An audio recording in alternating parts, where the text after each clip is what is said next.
அதென்ன சிதம்பர ரகசியம்? சிதம்பரம் பஞ்சபூத தலங்களில் ஒன்றாக விளங்குவது சிதம்பரம்.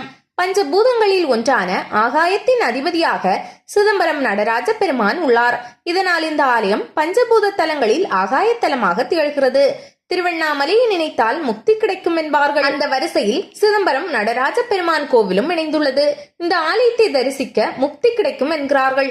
பஞ்ச சபைகளில் ஒன்று இந்த தலத்தில் அமைந்துள்ளது.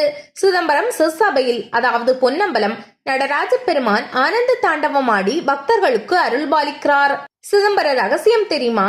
சிதம்பரத்தில் இறைவன் உருவமாகவும் அருவமாகவும் அருள்பாலிக்கிறார்.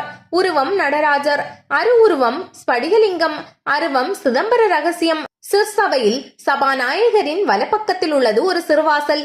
இதில் உள்ள திரை அகற்றப்பட்டு ஆர்த்தி காட்டப்படும். இதனுள்ளே திருவுருவம் ஏதும் தோன்றாது.